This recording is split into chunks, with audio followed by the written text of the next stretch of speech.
Àjàó ẹ̀dùn mi,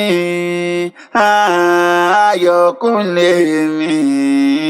Mo mọ Olúfìmọ̀ of Indianapolis, Ọ̀nẹ́yànkún. Ọkọlọkọ mi o, Àjàó ọkọlọkọ mi o. Ìfẹ́ mi ìdùnnú mi ni. Àjàó mi, Ahmed o, ọmọ ajíná ojú oorun. Àjàó ẹ̀dùn ni ọmọ rẹ̀ ni ọ́.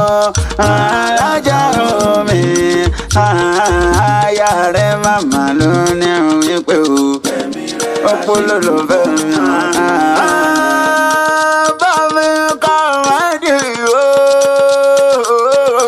Olúfìmọ̀. Olúfìmọ̀ Indianapolis ló mọ̀ ń kí lọ́wọ́lọ́wọ́.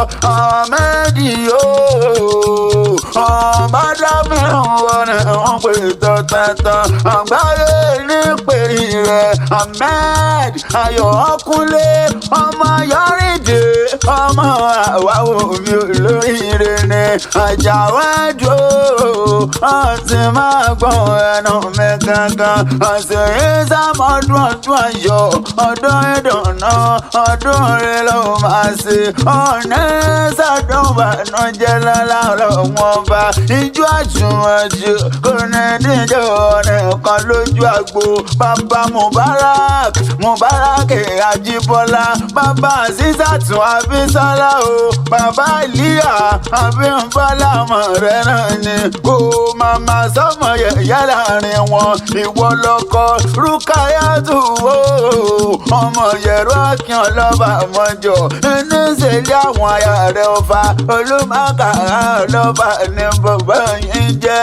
Ọ̀rí gangan Ahmed o, Àjàó ẹ̀dùn aya ló rán mi wá mi o. Olólùfẹ́ rẹ̀ nílò náà wá kí ọkọ ọdún. Ó pa kẹ́yìn àgbáyé dákun bá kádé orí mi, adé orí mi ọkọ mi, bàbá àwọn ọmọ mi. Èèyàn dáadáa l'Ahmed jẹ́ o.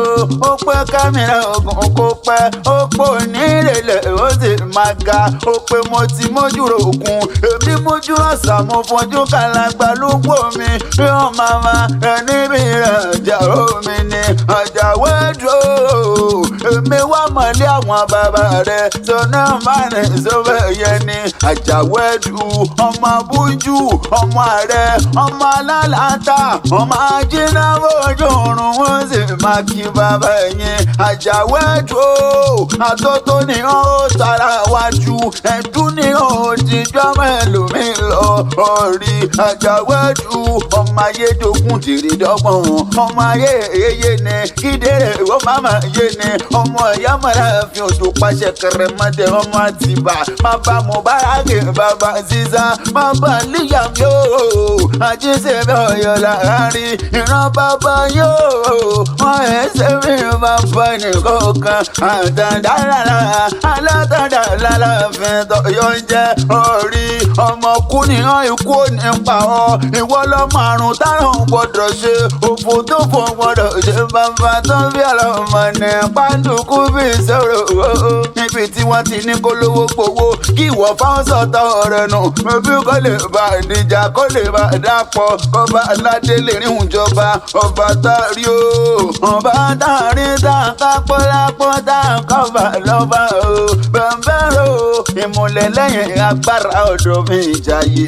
Ọ̀rí gangan ọmọ rẹ̀ rèé. Olúfìmọ̀ gbogbo Indianapolis nílé lóko. Ó ní ìrẹ̀lẹ̀ ó máa ga. Ó ti wá sọdún èyí náà.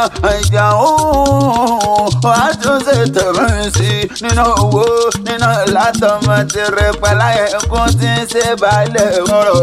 Àfẹ́pà láyé máa fẹ́ ná.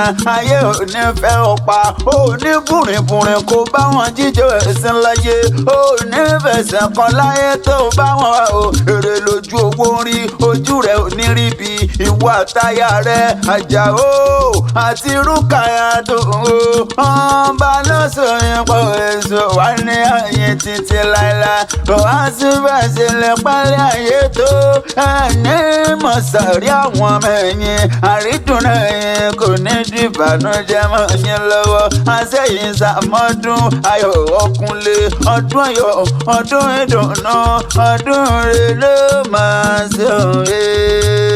mo pín tán bá níta ní ọ̀kan rèwì látẹ̀kọ́ mọ pọ́lá mi lẹ́kọ̀ọ́ lèmi jẹ́ Ibrahim Idris Àtàràyẹ̀fẹ́ akẹ́rẹ́ àgbáyé àgbọ̀túngbọ́ níṣẹ́ ìwé lọ́dọ̀ tiwa kan òkú ọlọ́rọ̀ ọmọ ìyá ọ̀la.